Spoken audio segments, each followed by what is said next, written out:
Fumogeni su piazza San Marco per la tentata rapina a mano armata alla gioielleria Rocca, all'improvviso panico tra la gente, avvolta e spaesata dalle inaspettate coltre di nebbia. Il primo dei due fumogeni qui ai piedi del campanile, l'altro appena più in là sotto la torre dell'orologio. 17 marzo 2017, 14 giugno 2021 si stringe il cerchio dell'indagine denominata San Marco dei Carabinieri della Compagnia di Venezia e coordinata da Europol con i colleghi cioè della polizia francese, austriaca, estone e finlandese, con la Procura di Venezia e gli equivalenti dei citati paesi esteri.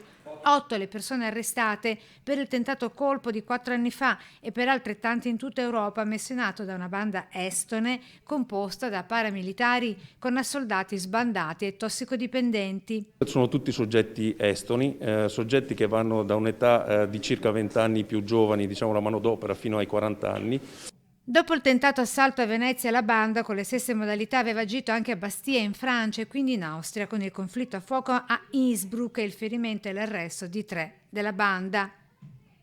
Il capo accusato di oltre 100 rapine e pure di omicidio, incastrati da questa foto pubblicata sui social da un gruppo di vicinato di Marcon, insospettito dal fare ambiguo dei soggetti che dormivano in questa Chrysler con targa estone, peraltro segnalata sempre ai carabinieri da un altro cittadino di Marcon. Tramite un sito di Facebook, possiamo dirlo in questo caso, ci ha permesso di raccogliere la foto di una macchina con la presenza degli autori della tentata rapina che era stata fatta qualche giorno prima. Fondamentale anche l'ausilio della polizia locale dei tantissimi frame ottenuti anche dalle immagini delle telecamere di videosorveglianza presenti nella città metropolitana. Il coordinamento è sempre fondamentale e porta sempre alla risoluzione del problema.